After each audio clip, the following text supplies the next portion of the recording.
Hello, John. Thank you for coming back on the show here. Just to remind the audience, please click the link in the description box, and that will take you to John's website. Please sign up for his periodicals and do a reading, maybe even buy some of his books. But throughout this broadcast, we'll talk about those types of items. Thank you again for having this show with me, John. I greatly appreciate it. A lot is going on in the news. Yeah, and just one other quick early business too for everybody out there.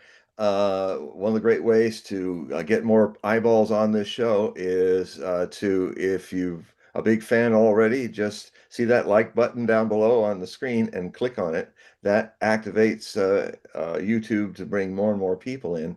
And if you're new and if you want to just check us out, but if you find you like what you're hearing, then click the like button then. And that helps us a huge amount. We already have a thumbs up by Oscar. Wow, Oscar, thank you. So, all right. So just to start the table here, we have an event that's taking place in Mexico, and it's the president of Mexico that is having a lot of protests at the presidential building, which is sort of their White House. And Gen Z is surrounding, they're having conflicts with the police. They've torn down one of the safety walls already. Wow. This has been going on for about a day or so. And you and I were talking behind the scenes before we started the show that we wanted to talk a little bit about this. You want to give me your perspective on it first, and I can give you maybe my metaphysical critique, or do you want me to start? Actually, I think what you said before would be good. I would only simply say that I've been in that square back in 2010, and it's a huge square, and the Gen Zers were absolutely packing it. So it's a multitude were there. I didn't hear about the wall being torn down, but yeah. So start with what you were saying to me. That'll let me go in many tributaries. Okay. So my understanding is she's the first female president, but she's also Jewish. All right, and there's a reason why I bring up her being Jewish. We got to go back to about 15 years ago. There's a larger arc here, and it's like fractals, where there's a golden ratio and it just spirals out farther and farther. Similar to history rhymes, it doesn't repeat kind of theme here. Mark Twain. so actually I was just watching some documentaries about Mark Twain. But he was actually an interesting. That must be psychic. But he's an interesting character and extremely tremendous, very funny. My God, very funny guy. So okay, back to the crisis thing here. Yes. So about 15 years ago, there were incidences where Orthodox Jews from Hasidic communities would be killed in a terrorist attack, either in Israel or outside of Israel. And the Hasidic philosophy, some of the philosophers that are explaining why these events are happening, attribute it to where the Orthodox community wasn't reaching out to the secular Jewish community to bring them into the fold and be more religious. So they didn't pay attention. And a few years later, there were further terrorist attacks in Jewish Orthodox communities where their children were killed. And here's another spiral of that fib sequence where there is a curse that happens because something is supposed to be done. You're supposed to pay attention and to rectify whatever is wrong in the society or within your community. If you don't do it, then a further curse comes, and it's going to be more impactful. So what's the most precious thing to a Orthodox Jewish family? It's their children, because that's what carries on the line. Well, if you take that away, then maybe it wakes up the Orthodox community to rectify whatever the Godhead may think is wrong. All right. So they didn't pay attention when their children were taken away through these terrorist attacks. Now, fast forward to what happened just before October 7th of 2023. What happened was on Yom Kippur in Tel Aviv, and I think other cities within Israel, but I know of the incident in Tel Aviv, where there were ultra left Jews that were not religious that were actually desecrating the service during Yom Kippur, the most holy day of the year. All right, this is the Day of Atonement. Right, you're asking God for forgiveness, and you're trying to purify your soul and be written into the book of life. Well, they desecrated, and some of these people went into synagogues nude in front of these Orthodox people while they were praying for Yom Kippur. Now, what is interesting about this is one of the major organizers of this leftist group, one of his children was either killed or taken hostage during October 7th. Okay. May have been killed, but I'm not sure the details in this, but he definitely, one of his children were affected by October 7th. All right, so fast forward, October 7th happens. Everyone that was involved, or almost everybody that was involved, that was either captured or killed, were secular Jews. They were not Orthodox Jews. Now, this is another spiral of the fib sequence. All right. Through October 7th onward into current time, there have been protests on campuses. There have been infighting within the Jewish community about how the war was conducted in Gaza. So there's a lot of strife that's taking place, not just in the Jewish community between Orthodox and secularists, but also at the world at large. There's infighting that's taking place, and a lot of anti-Semitism is starting to pop up. And you're also, as I was interjecting, MAGA right, is having an implosion. And I was also just interjecting too that just before, I think in Yom Kippur, there were a whole bunch of, I think some of them were Orthodox, but probably Talmudic, went with palm fronds into Alaska to do a service. So it is fractaling out to many other places since then. And then because there's a lot of complicated stuff to go over, let me also say that on the, on October 7th,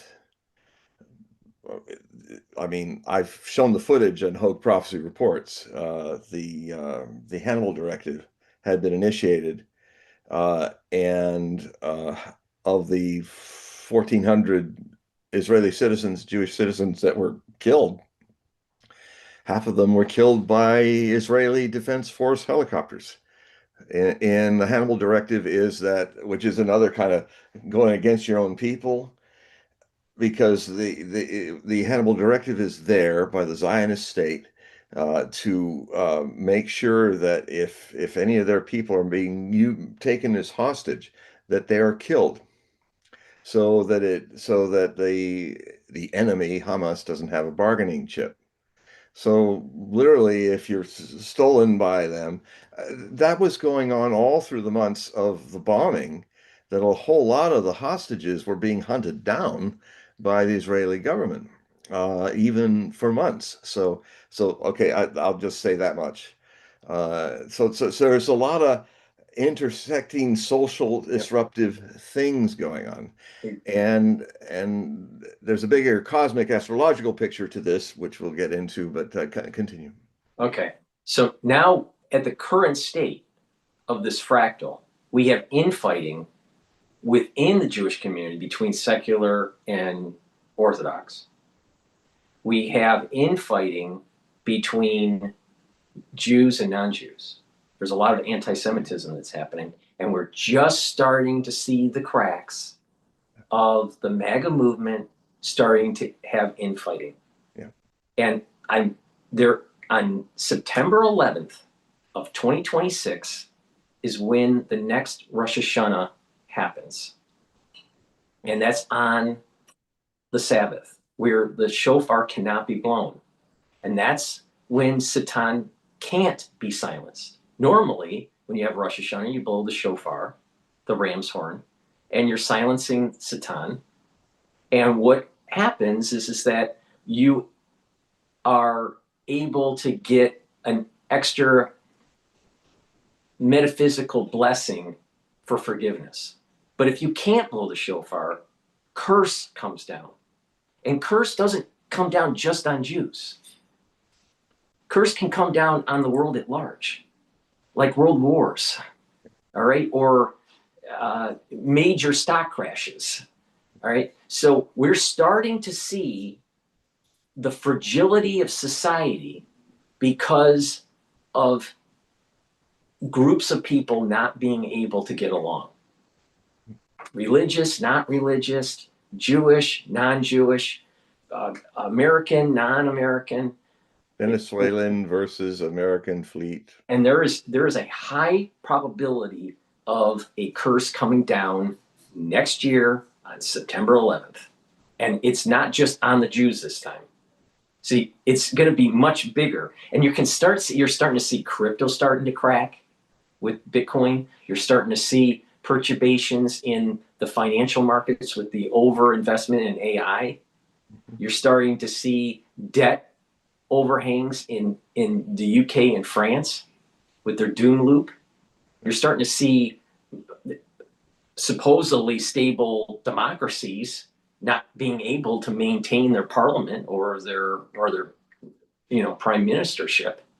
Well, it's like France, like France, Germany, and this does some. We're talking about heartland of Europe, France, Germany, England, the British. Those places are hotbeds of potential revolution in next year. So the main point that I want to give to the audience is that there is a high probability of a curse coming down on September 11th of next year because of the way the world is going, and it's not finding equilibrium and finding a way towards peace. And the curse that came down on the Jews in 2023 is going to be magnitudes higher for the world on 9/11 of next year. Yes, so karma rhymes with curse. Starts with the same, even though it's a different alphabet letter. My view of this is I can understand the use of curse. Actually, it'd be great if you can draw up while you're looking, maybe you can draw up the definition, all the different layers of meanings of curse. It might be interesting to see.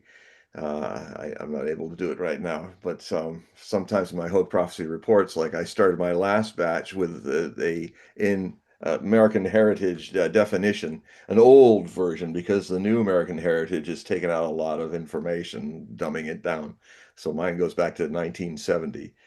And when they really did the etymology well, and we looked at the first thing I talked about with my fight, the struggle between two Christian nationalists, kind of from John Brown to Charlie Kirk, both being martyrs at the precursor to a potential cold civil war that's been on since 2020 in the United States. So these things have been brewing. The structural decline of Israeli politics is something in Hogue Prophecy Report I've been talking about for years. And strangely, I don't know why, but I'm very accurate in predicting Israeli elections, as accurate as I am with the United States presidential election. I don't know why. I'm just the millipede prophet here. I'm not going to try to think about why that works. Otherwise, I'll fall on my back or something. So, because it doesn't require the ego thinking, it requires getting out of the way. So, the thing that I've been watching these things are, it's not so much a curse now. The curse or the karma coming home is just like, well, take for example my old analogy of you got a chain smoker, smokes a pack a day. Everything's fine. He's healthy, he's great. And then 40 years later, he finds out that his lungs are riddled with stage 4 cancer. And he goes, "Oh my God, what happened? I must have been cursed. Some curse has descended upon me." I see this as the all it's the same thing. We're having a structural crisis. We're coming to the peak of the fourth turning, the the 80-year cycle that we last time we were in it was World War II. And it's very interesting to see that a lot of the things that were plaguing us back then, fascism being okay, you know, whether it's Jewish fascism, whether it's other kinds of fascism, the fact that the Ukraine is absolutely, its government is absolutely overrun by fascists. And the possibility is that there's some scuttlebutt going on that Zelensky's to seal his deal with the gas pipe deal with Greece may actually not come home and may join his wife in one of the several mansions that he's bought with his ill-gotten gains because now the fascists, the days where they had the Jewish poster boy that everybody, all the people are not too very well informed, think, well, how can there be fascism in Ukraine when they have a Jewish president? Anybody who's really studied the Shoah, studied the Holocaust knows that there was a lot of Jewish collaboration with the Nazis. Certain leaders, it's a human foible. It happens whether you're Jewish or Gentile or what. And here's this guy who's now they're rolling out charges against him, not because they're any less corrupt than he is, but the biggest guilty act of any corrupt government is getting caught in the act. And he just dipped his beak in a little too much and a little too obviously. He, in Biden's CIA head, had to fly all the way to Kiev during the war and tell him, stop being so obvious, stop dipping your beak so openly.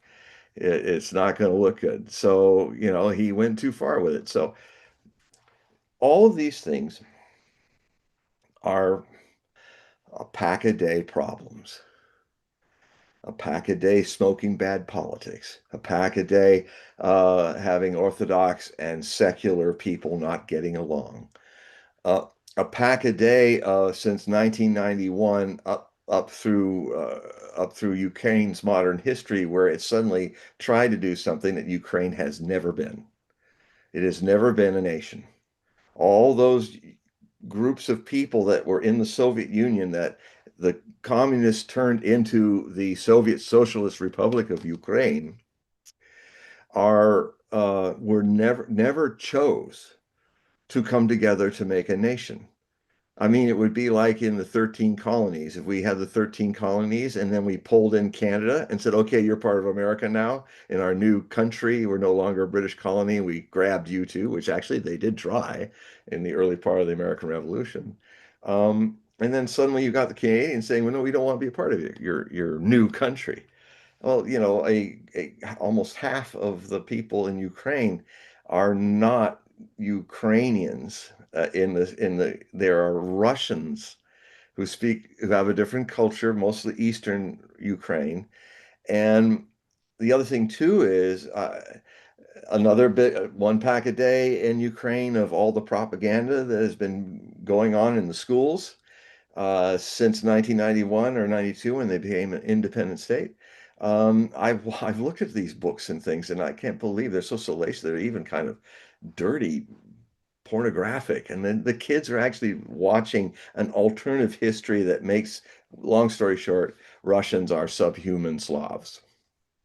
And the Ukrainians from the Kievan Ukrainian Russians, who are genetically exactly the same as the Russians, the Ukrainians and the Russians all come from Kiev, the Kievan Rus and Novgorod Rus, and genetically they're indistinguishable. But in 91 up to 2014, the Banderite fascists, who used to be the best allies outside of Nazi Germans that the SS had in their war against Russia, have taken over the country uh, with our help in 2014. So that's another pack a day goes there. So it we're having in general, it's not just Jewish people. It's not even sourced just to Jewish people. It has been a breakdown. It actually the name for apocalypse in the Nordic Viking lore is Regnarök, which means the breakdown of structure. The structure of your lungs after a pack a day. Yes, you're a strong guy. The structure lasted a long time. Now it's full of cancer holes. And so that order, that force, that political understanding is now undergoing a a revolution. We're entering a revolutionary period, and now I'll get astrological now. Is that on this show and on my writing over many years now, I've been talking about how um, the cycle of the Pluto transit in one orbit defines an entire era of the United States, from the birth of the United States at 27 degrees Capricorn, Pluto in Capricorn. It took Pluto to go the ruler of eras and generational ages, 248 years to come in seven swipes back and forth in retrograde direct course over the United States birth chart, and in seven waves, things packs a day, 7 packs a day. Finally, each day kind of broke down the situation in the United States government, the United States economy. I mean, to the point now that you know, they don't know how to fix it, because really they're the problem, the people that are running things. It's and then what's happened too is another big thing happened at the end of 2024 is, so we finished that, and America kind of already got into this destabilized situation before October 7th started to do the same thing in Israel. Although the same thing was coming. I mean, I've been writing about it for over a decade. Um, that Israeli politics was supplanting secular politics for extreme National Socialist politics. Maracana and all those guys, people who were arrested and couldn't even go into politics in the last few years, have been able to be in the Knesset. And Netanyahu, who actually created Hamas, he actually helped it become a anti-Fatah so that he could create division. Oh, that was a good pack. Wiping out my lungs. That let's smoke that. This dividing the Palestinians into Hamas and Fatah. They had a civil war over that in the 90s. That Netanyahu was behind all that. Um, so I mean, I consider Netanyahu a cancer stick of humanity. He is. People been smoking him way too long, and hopefully he will be retired or something. But so what's happening is it's in the cycles of history, things are built. We're also having, in a bigger picture, we're having 500 years of hegemonic colonial control by Western colonial countries, Europeans and Americans, Europeans, um, mixing together, although we're more of a mix thing. This this is also collapsing. This is also reaching a Ragnarok, a break of structure, a collapse of order, and it. So, and Europe is now ruled by retards. Sorry to say, they are retards. I mean, it's like I used to think. Schultz, who we called in the alternative media Is that Sergeant French Schultz. or German? Yeah, Sergeant Schultz. I mean, I know nothing. I know nothing. One of the dumbest, dumber than dirt chancellors of Germany I've ever seen. And he's. I mean, he'd come into the office in the morning or a speech, and he wouldn't say "Good morning." He'd go "Morgen," and and he's now Merz, uh, who overtook him. He's even a bigger clown. They're talking about fighting with the Russians. There's this power now doesn't see what's in front of it in reality. You and then you have on top of everything else what's going on. Unfortunately, America is now burdened with the second demented dementia problem president in a row. Uh, Trump is cognitively declining, and as per his family history, he's going fast.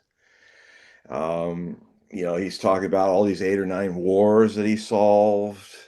Just like Biden used to talk about how his son died in Iraq, which never happened. And there's a situation where he had the head of the Democratic senatorial group and some major other senator that he knows, and he said, "Oh, it was nice to see Chucky Schumer. That was nice." And then he brought along this really nice man. It's an African American senator or something, and he didn't remember who he is. Um, this the way the man is completely disconnected from the fact that he is there in that office because of MAGA. He is there in that office because of Marjorie Taylor Greene, because of uh, Tucker Carlson, uh, because of Alex Jones. I was even watching Alex Jones today. He was like saying, I love you, Trump. Oh, as well. But when you're doing something wrong, I'm going to say no, that's not right. And so he Another is. one that's pushing back, on the whole, MAGA Trump agenda, the current one, is Bannon. Yes, Bannon, and then also this Nick Fuentes is also doing a lot, but I personally, when I look at him, he's got another story too. I mean, I don't know. I think he has a huge following, and but I don't know. Well, I hear this is the take that I have with Nick. Nick seems to be this articulate, but he knows the He's pulse. vulgar. He knows the pulse of his generation. He knows Yes, he what to does. say. This is what I mean by articulate, and he Yeah, knows how to speak. the vulgar dimension of his generation. Yes, Yes, yes, he's genius. definitely. Now, Good luck with that. but but there's an element of being a shock jock, and I Yeah, don't know. Eventually that generation hopefully will start to, grow out of their adolescence yeah. Yeah, mindset. And he's brilliant adolescent. I think he's one of the most brilliant man children I've ever seen as a vulgar adolescent, being just nasty. right. And he's gonna Truthful, but nasty. monetize this until the cows come home. But I think eventually he will there's two paths for him. See, Alex Jones is starting to die out. All right, he's like a star that's starting to wither away. It's losing the luminosity of the star, Well, I right? don't know. His ratings have never been better. So, Well, I but just think I think his zenith point was right after 9/11, when he was focused on what was going on with 9/11, the inside job, what was going on with the Bush administration and the march to the Middle East and the never-ending war. I think yeah, that moment in time was his moment, right? That was, and it's been a decline since. But has his ratings been going up? Yeah, yeah, yeah, yeah. I agree. But I'm not measuring oh, success based on just ratings, but on actually what the person is saying and how it's moving the ball in terms of the society or changing the zeitgeist. Alex is a survivor. And I had a long Yep, arc with he's him. Gen I X. used to write really nasty articles about him. I thought, but then I saw him change, and I adapted to that reality. I think after the bankruptcy, I think he's been in a decline. But okay, so but I I see disagree, but Stu that's okay. We Peters. can disagree. It's a I free see I country. see Stu Between Peters. you and me, at least. I see Stu Peters and Nick Fuentes potentially becoming the next Alex Jones. And I'm not sure if they see Yeah, yeah, in a Stu Gen Z is way. not Stu's Gen X. Alex Jones Gen X. Oh, okay. All Oh, that's right. So interesting. so the question is will these shock jock, alternative media platforms continue to move the ball, on the football field, or will it be Gen Z? And It's I Gen think Z. literally Nick Fuentes, if there's a high potentiality he becomes the next Alex Jones. Well, yeah, I could see that possibility if he remained shock jock like Jones had been, but with some but very accurate. I would also say Alex has been very accurate about. And I'm not in the same political world that he is in, but I've recorded now. He's very accurate. Now, but Fuentes is I mean, remember when Alex Jones, that's what really pushed my buttons with him. He'd take off his shirt and shows man boobs and just be an idiot going, sometimes, oh, look at me. And I just said, oh, God. And I think Nick Fuentes is in that phase. The question is he just riding, taking advantage of the the way things are going, will he be the kind of person who will grow like Tucker Carlson did and actually kind of note his mistakes and move on? I'm not so sure that he will. And also, in this climate, to be coming out openly as I don't like Jews, it's the Jews, it's not the Zionists that are doing this. I mean, okay, it's a free country, but that kind of shows kind of a suicide. Somebody who wants to, Well, what's exactly. the If term? if the Where narrative, somebody is kind of asking for it. well, yeah, because I hope nothing will happen to him. But I mean, I mean, in a world where everybody's calling fire about anti-Semitism, and you just stand up and say it's blood rather than psychological, it's a blood libel. Um, Ooh, that just kind of feeds a certain group of people who have a very fine secret service called Mossad, who are geniuses at people. I would And, not. You're right. I would not be yeah, surprised that Nick ends up dead sometime yeah. I in the mean, he's near kind of asking future. for it. He's got a death wish. I think Right. the guy's got a death wish. Well, I hope I'm wrong. But if what he's saying is true, all right, and then let's say Charlie Kirk was knocked out by intelligence agents of Israel, let's just say, then why wouldn't they knock Nick out? I mean, Well, yeah, well, because that's a good point. Because actually, Mossad and the Zionist regime in Israel are probably, and this is where Fuentes probably isn't seeing that he's being played a patsy, because the other way of looking at it is exactly that. Well, I mean, the Zionists, whenever they got some fire-breathing, real anti-Jewish Semite person, it's just then they can go, look, look, play the victim game. Oh, look, he's terrible. Look how he's doing. He really does hate Jews, and then that rallies the tribe together. It's a very toxic way to rally people together, putting a handful of Jews and the 441 million Muslims, Iranians, and Arabs. And then having them get in there by kicking everybody out and burning 700 villages in 1948, and then be openly like Jabotinsky and other great and founders make it, as I quoted, that they're saying, yeah, we robbed them, we pillaged them, we raped them, and that's why you got to always be vigilant. Even Moshe Dayan said that. He reasoned that. He said, we're and in his rather toxic view was play Sparta all the time. You're always at odds with everybody around you, and that's if that's how you keep the tribes, the 13 tribes of Israel together. Um, wow, that's a very toxic way of doing it. And I have said, and I've consulted some of my rabbi friends about this, Torah rabbi friends, and their contacts in Jerusalem. And I basically looked at the chart when the U.S. Embassy was moved. I wrote some articles about it last year. I said when it was moved to Jerusalem, which goes against the whole idea, and saying, okay, now and that was Trump that did that.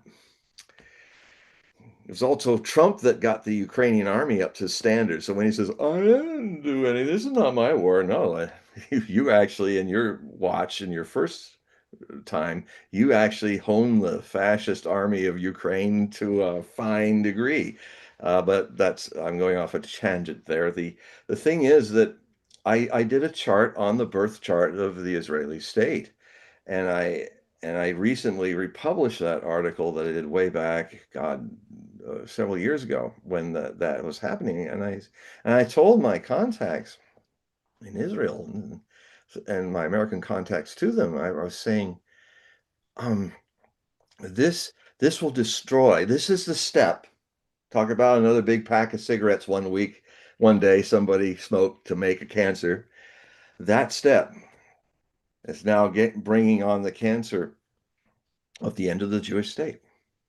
That because the astrology just showed it, and there was, we just in October passed a terrible for Israel as a nation, the transit of Mars through Scorpio passed, and I talked about how it passed over all of these very key parts of the Israeli state's birth chart. Now, I don't know if I made it clear enough. I apologize if I didn't. I mean, I was thinking that something big was going to happen actually from that, but the other problem with it is that a lot of times, you see, when astrology is doing a certain dangerous thing, a kind of malicious potential conjunctions or transit, it can more often than not be the conception of an evil idea. And then, so it happened, the conception of something we're going to plant that now, or we're going to start planning for that. And it may be months, maybe even next year before the plan is surfaces, but it was impregnated in the minds of leaders that were going to do it in this previous in just last October, of this year.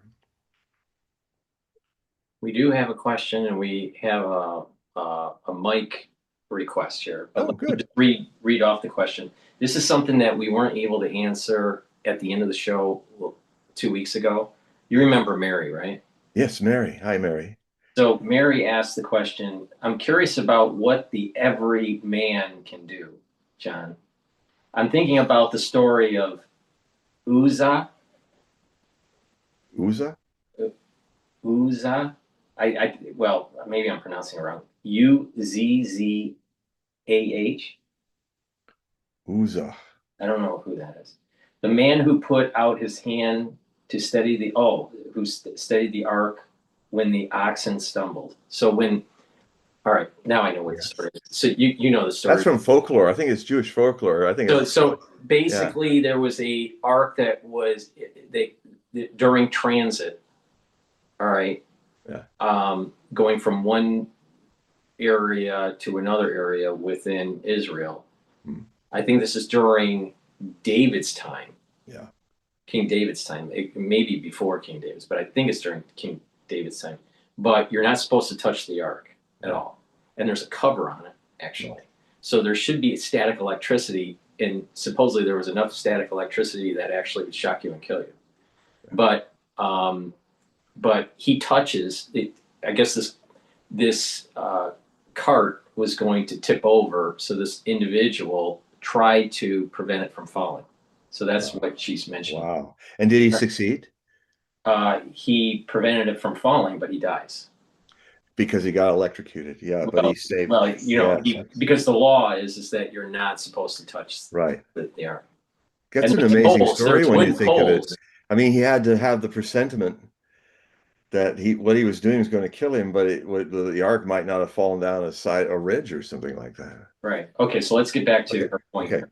So the man who put out his hand to steady the ark when the oxen stumbled, how do people do good in the best way for the best outcome for all humanity? Thank you. That's a very profound question, Mary. And it it may presume certain things that I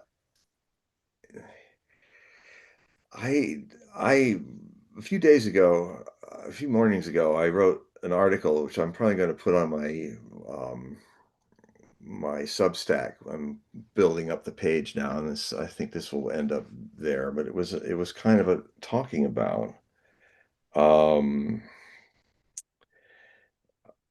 the mass mob mind and the individual mind, what I like to call the undivide you all mind. Who the undividual is undivided.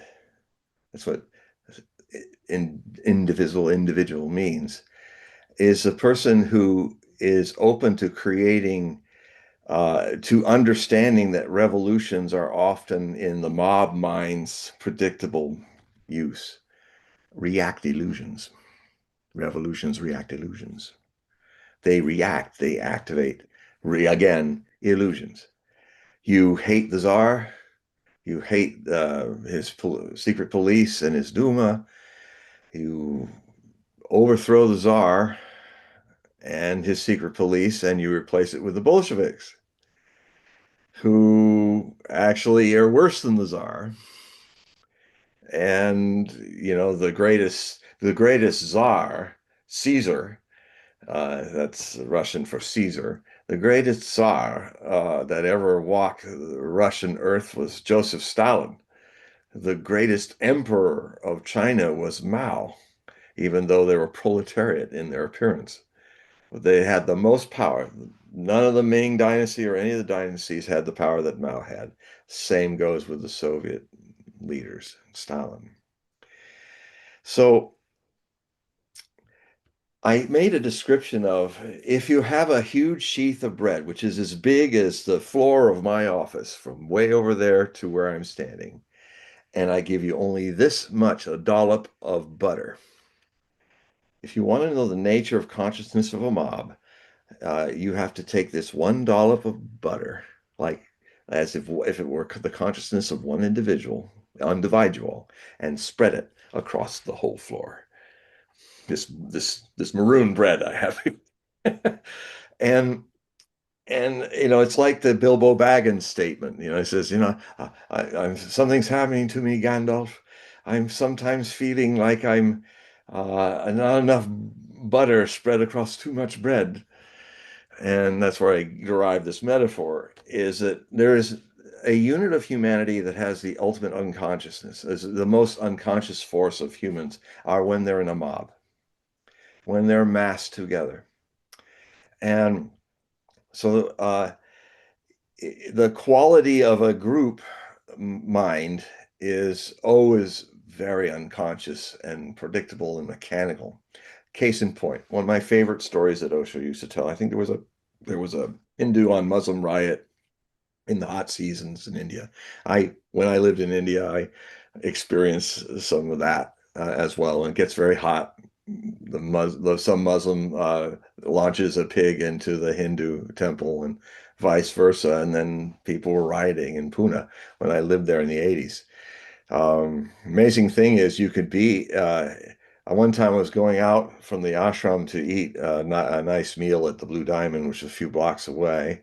And there was all this, like, it looked like some festivity was going to happen. All these excited young Indian Hindu men were all kind of hugging each other and kind of like getting ready. And I wondered what's going on here. I go into the restaurant, and then the people at the restaurant were incredibly slow in getting my food cooked, slower than usual, putting my food down, waiting a very long time before they brought out the bill.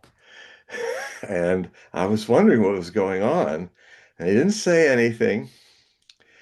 It's amazing how people just know in India about things are happening. So then when it finally happened, after 3 hours, having to sit there for 3 hours, they let me go.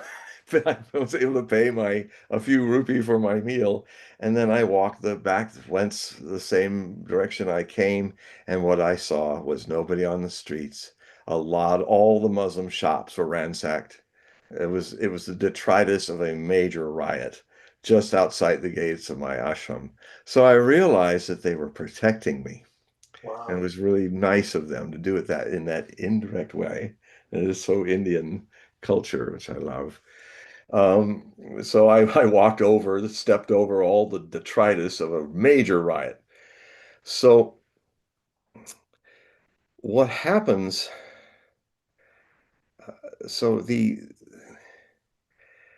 problem with a lot of what's going on, that this is a dimension of the fractal breakup, is that a lot of our leaders, most people live like machines.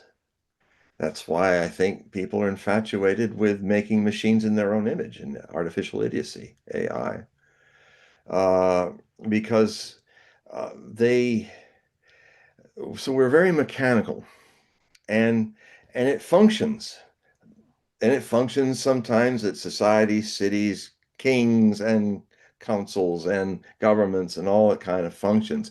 But it functions like a mechanism. It does not have the attention and the awareness of a Zen master or a Buddha or something. Um, it is the dynamic has always been that darkness or people living unconsciously. I mean, some people will call, I mean, Osho used to say there's only one virtue and there's only one evil. I guess you could say equally in the same way, there's only one blessing and there's only one curse, to use the lexicon that we're using today in this show. The one, the one virtue, I'll call it, is consciousness, fully flowered. And that only happens through individuals. It is not there's no collective awakening of the human race. There can be enough awakenings of individuals, though, and very few are needed to actually create a climate that happened back when there were five Buddhas walking the earth.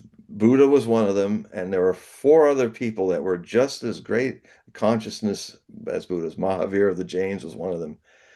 Kesh was another, and then there were other two.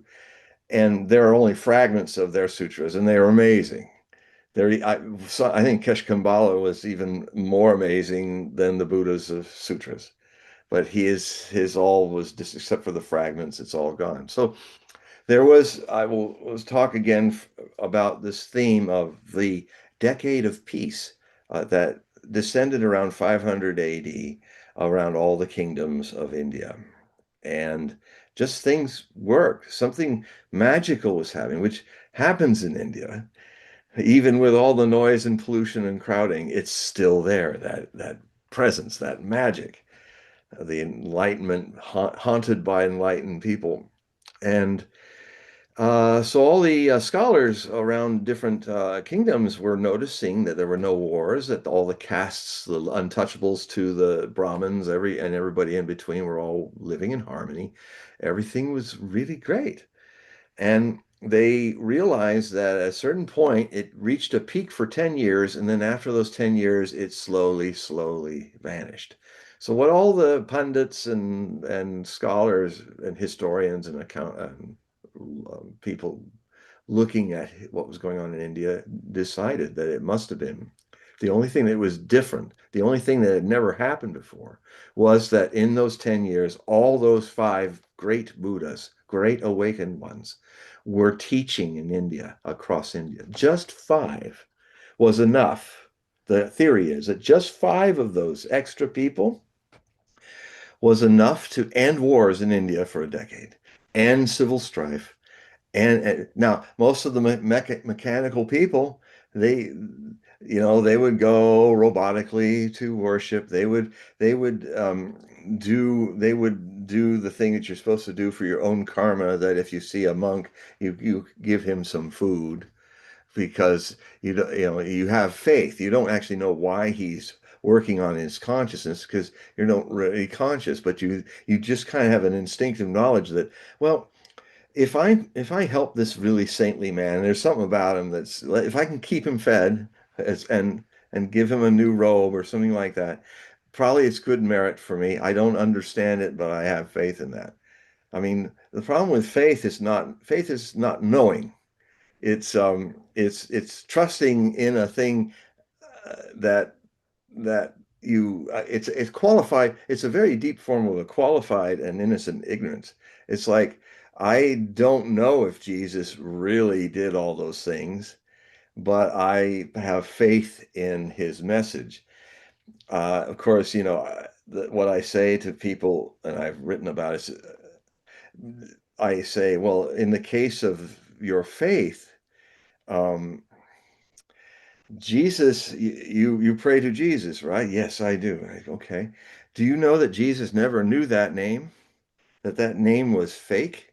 That it was adopted later by Christianity when it went into Rome and got Romanized, and then Jesus Christos is a name that Jesus never had. And if you had called him, if you were far away saying, "Hey, Jesus," he probably would have ignored you because his name was Joshua, Yeshua.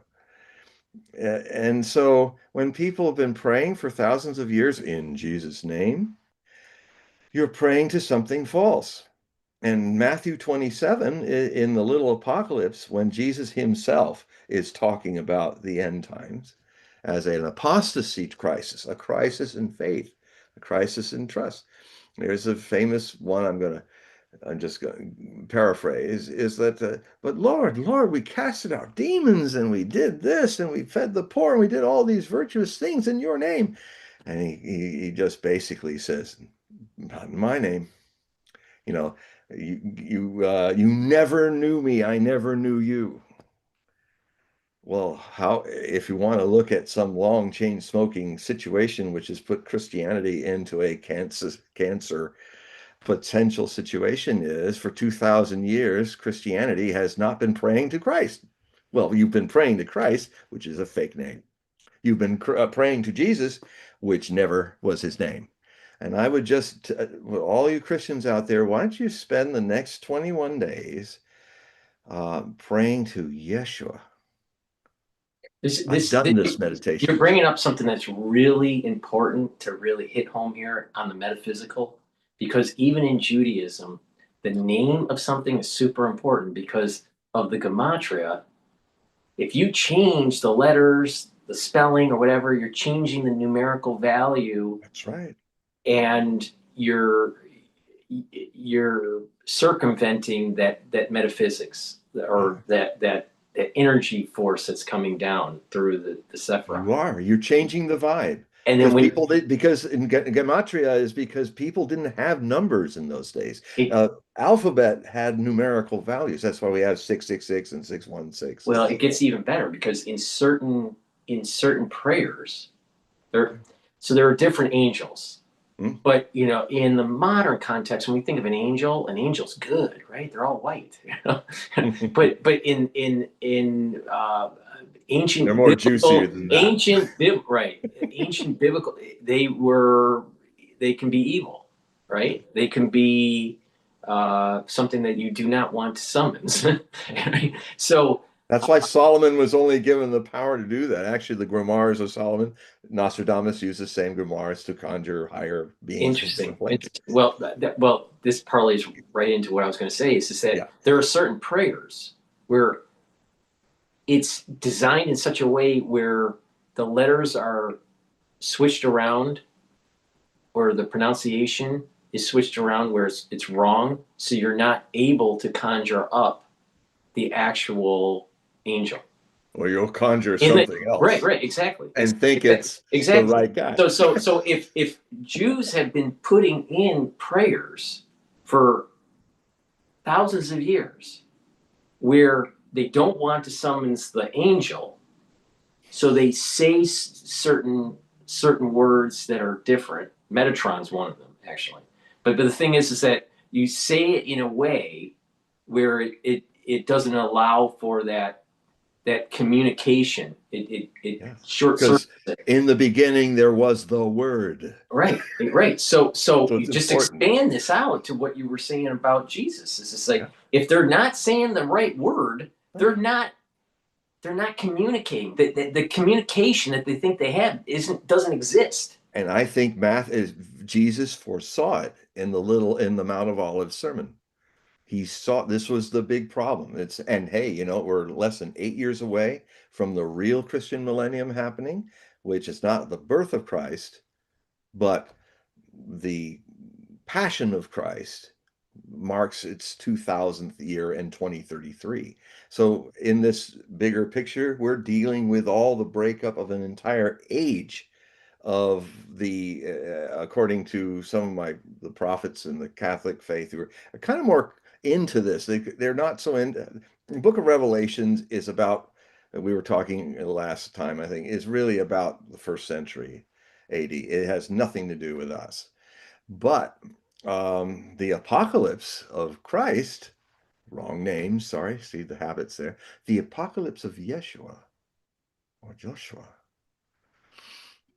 you know, that that's where, the 2000 years of kind of projecting stuff on that, all those people praying to the wrong vibratory thing is exactly what Matthew 27 is talking about, in my view. If one, I always eschew any Sunday school, Friday school Muslim, Sunday school Christian, Saturday school of the main Western religions. I mean, I I do look with innocence at the prophecies of all traditions I know what they're saying about it. I'm not ignorant of what has been put upon these prophecies. How else would I know if you drop them and try something else, something new comes up, if I didn't know what potentially may be wrong? And he's basically saying in that judgment is you guys for 2000 years, except for a handful of you, you have not prayed to me. You've prayed to some false name. As many people who love St. Paul, and I know St. Paul did a lot of great things, but his greatest mistake is he Romanized a Jewish reform movement and turned it into Christianity. What does that mean? Of Christ. And the Christ name is false. So who then is the Antichrist? By mistake or by unconscious choice, the very people that proclaim Christ, well, they're pro-Christ, but they're anti-Yeshua. And so I tried it once when I was doing intense meditations. I thought it felt so true to me that Joshua is the name. And so I started to I prayed and to Joshua and in his name. And I can't explain what happened, but I think it would be a really good test, a really good thing to try out. If you want to trust in the real name of his name, pray to that. All 300 sects of you in Christianity, with the handful of big ones, in Jeshua's name, pray and see what happens. You might get back on track. Okay, so we have a couple questions in the text, and we have a request for the mic. So let's handle the request on the mic here. Okay. You're on. Hello. Is it me, Paul? Yeah. I had a question. It's an interesting topic because it's funny. I've been watching the movies lately with the subtitles, Mm. And I've noticed a prolific use of the word Jesus Christ. When they swear on tape, they always will swear Jesus Christ. And I didn't realize how prolific it was, but whether it's something I'm just observing, but I thought it was interesting to the conversation about Yeshua versus Christ, and maybe what is it you're summoning when you use the words. But Well, yes, it's a great. I mean, what's your name? Oh, this is Don. Oh, Don. Hi, Don. Um, so I always find it very interesting when I talk about this name issue to members of my family, to who are Christians, who and other people, and even former Russian Orthodox Soviet people who became sannyasins, I talked to him in the jacuzzi one time about it, and I'm always surprised when I said, "Well, are you aware that this Jesus Christ name is just not was not ever his name?" I find it very shocking to me. It's almost to me as shocking as what's currently happening, where the term anti-Semite is completely owned by Zionists. And the habit is, and I said, well, Palestinians are Semites too. Arabs are Semites too. So if there's a Holocaust of Jewish Semites, it's terrible, but you guys just point fingers at everybody else while you're murdering 700,000 Palestinians, and the count is probably 1 million now. It'll probably be another year before the guys that count that kind of stuff, they take about 6 months to catch up with. I just did an article in my last bunch of Hogue Prophecy articles where I showed how over from October 2023 and up stage after stage, I had quotes from articles where I was saying it was going to by now be around 700,000. And now a prestigious group of guys published that it was, and this was actually in April of last year. They said it was 680,000 dead. That's the estimate, the more factual estimate, because when you destroy Gaza and you destroy all functioning civilized systems, governance, food, water, churches, universities, I mean, these guys went into here and razed all of that. So this is in genocide, it's classic. You destroy the culture. You wipe out the priesthoods. We are the muezzins. You do all this. This is, and this is even more disgusting because it's Semites killing Semites. Cousin brothers and sisters of Abraham have decided to do what the Nazis did to them. Where's the karma of that going to go? Talk about kind of misreading things. Is it any wonder that the world is also waking up to it? And of course, and that's where I think Nick is really showing his immaturity when he starts to do the play the a real anti. He's a real anti-Semite. Well, I mean, he admits to it. Yeah. He very. The thing is, coming from a Jewish perspective, Yeah. I feel as though that there is a large segment of the Jewish population that allows the hijacking of the religion through the Holocaust and through this misuse of anti-Semite. Mm-hmm. What they really should be saying is anti-Jewish. Yeah. Because that's really what's happening here. It's Yeah, anti-Jewish, because but it's not.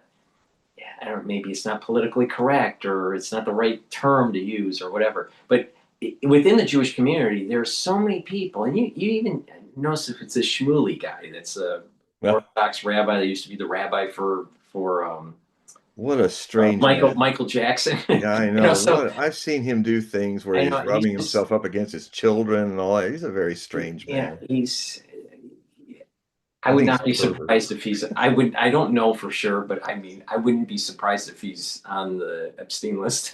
Yeah, well, I like, think he was in some of that. Well, Yeah, I think would not be surprised. But the thing Yeah. is that even certain Jewish Orthodox sects like the Lubavitch have denounced him.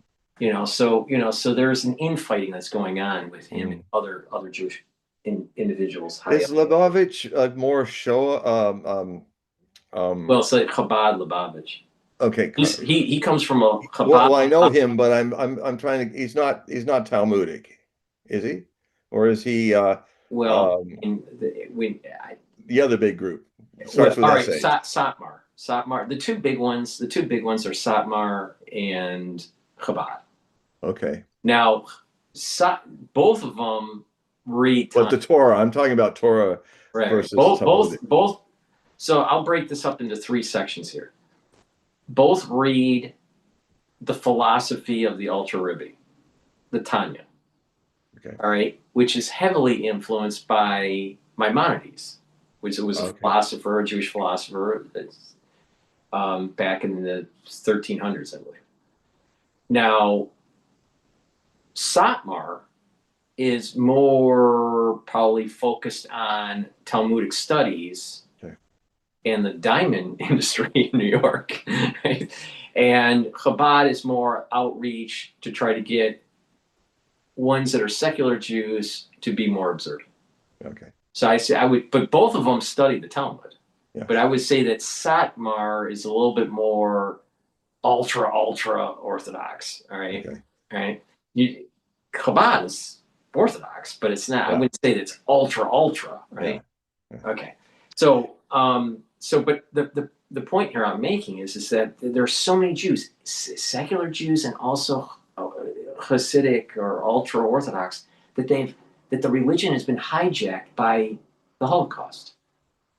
The thing, yes, there was atrocities and all this, but the thing is, you need to move forward. Yeah, you got it. Otherwise, you got to it's stop thinking in the victimhood. past. Yeah, it's in the past.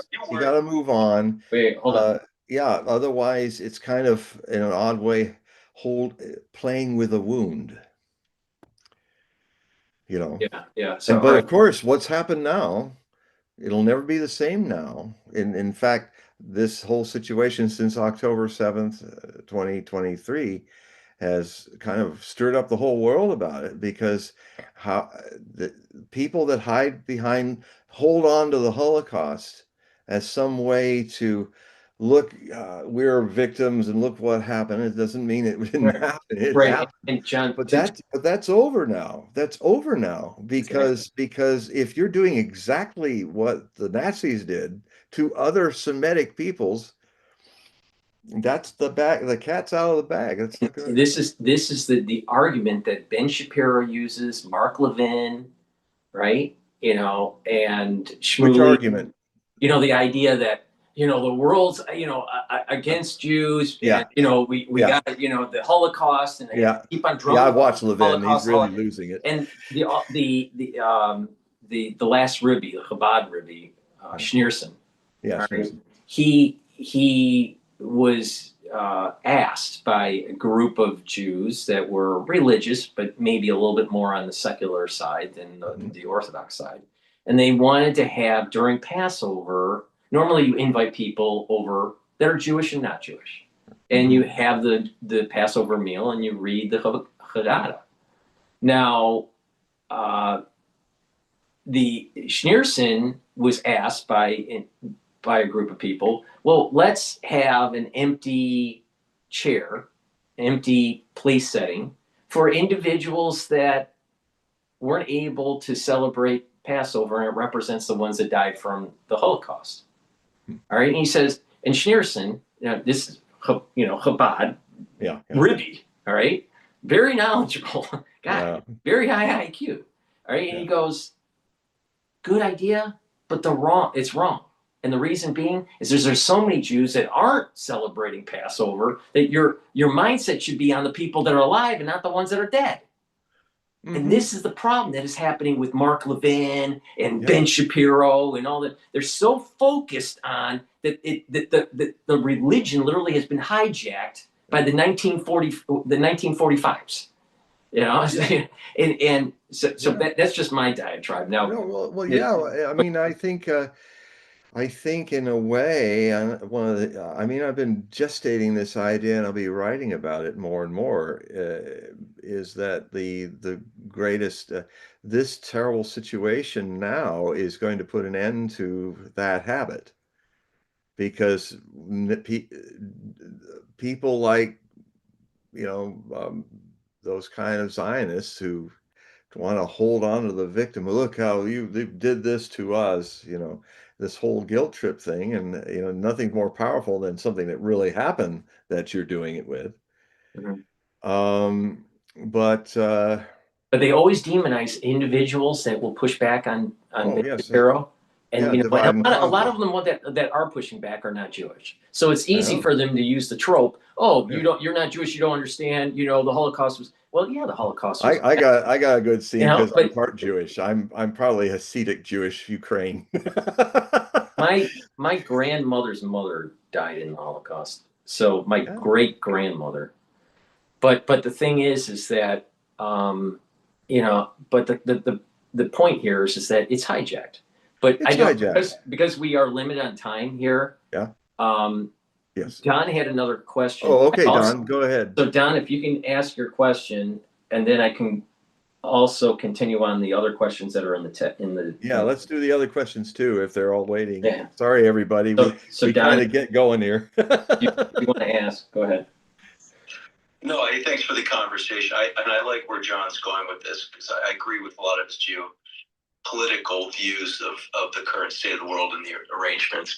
But the one thing I think you were steering towards, but we keep getting pulled back into these political frameworks versus moving to the metaphysical frameworks. And I think that's where it's missing. I've been in these spaces and people bounce around between Charlie Kirk or it's, Fuentes, but they're missing the opportunity to create a new episteme. And I think that's what we're probably struggling for right now. When I'm in these spaces, like, what is the philosophical framework of how we now will deal with an uncertain world in which we're moving rapidly into that literally we don't seem to have any conversations about this technological revolution that's going on, about who's directing it, what's directing it, and is it actually creating a new ontological framework of understanding who we are? So I feel like it's so disjointed, and I'm glad that there's certain people are at least talking about the metaphysics to try to take us back to the first order principles of how it is that we would allow to preserve this experiment of free will. Because everything that you're talking about is just a derivative of it. But we're not going back to the first order principles in my mind. And really what we're dealing, I think, is with Foucault's, what he studied was how knowledge is wrapped up in power. And those that are controlling, in my opinion, trying to control the resources of the world and keep us trapped in this metaphysical world or this physical world, they are steering the narratives, the folklore, and we're trapped in it. And unless we break out of it and create a new philosophical framework, we're just going to be stuck talking about Fuentes versus what is the new episteme. Well, can I just chime in really quick on this? Go I ahead. think the curse that I keep on predicting that's going to start on September 11th of 2026 and go into 2027 is what breaks the system that allows for mankind to rise up to eventually. That out of these ashes of the curse, there's going to be a phoenix that rises where we're going to actually have a better society. And But it has to start from a philosophical framework. That's the problem that I see. Everybody's wrapped up in personalities, and I say that like the objective reality, I think, of what we're all reaching towards is we can't be in endless wars. right. It doesn't make any sense, but yet we are, and we're trying to come out of it by still using the current framework. Yeah. Start John, with the heart. this is a great question. And Yeah, it great, is. great It's conversation. really, that John man, brought up. there's a lot in there. Thank you for this question. A lot of layers there. Uh, there's a deeper layer that has to start from, not from something less. It has to start from the heart. You know, what I would do, what I would ask everybody listening is a little meditation that my master Osho taught me through the Vigyan Bhairav Tantra, which is it's called the Book of Secrets, and you can find it on Amazon. It's the basic 114 basic meditations that are the basis of all Dhyana. Dhyana is a Sanskrit word for meditation. Dhyana means witnessing, just witnessing. It sounds strange, but if you witness your mind and your emotions, which are deeper than the mind, and if you witness the movements and of other people and witness what they're doing, and if you witness how all around you there's all this movement and change and tumult, but also happy things and big highs, big lows, two sides of the same coin. You see how they're kind of the same coin. You see that the coin has two sides in anything. Love has hate on the other side of the coin. Life has death. Uh, Giving, miserness, they're all two sides in this dialectical thing that happens. But it's more, if you're watching them, to use this metaphor, because what I'm trying to describe is something that's beyond words, beyond the mind, but it is our very nature. If you can, through simply bringing the whole totality of your attention to this moment, to how love and hate are intertwined, how war and peace are intertwined, how good and evil are intertwined, how Satan, Lucifer, and the God of light are intertwined, you will not earn it. It will happen on its own accord. I'm speaking from experience. You will not earn it, but one moment it will not be understood. And then without any effort, you will see who is holding the coin of two possibilities and who is unconsciously flipping it from love to hate, from hate to love. It's a metaphor. I'm hinting at something that's beyond language. I'm hinting at something that doesn't even exist. It's even free of that. Therefore, it is also, it doesn't, it doesn't unexist either. It is free. Consciousness is free. And consciousness can only come to its full flowering in an individual. It cannot happen to a group. You cannot take that butter and spread it across a group, because then the bread will still remain high and dry in unconsciousness.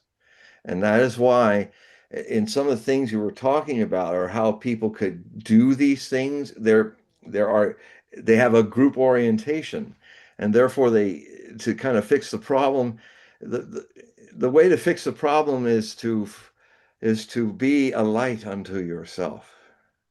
And if you then can share that light, and more people then start to see that light, they also start to become a light unto themselves. That was Buddha's final words before he passed into Mahaparinivan, which he dissolved into the whole.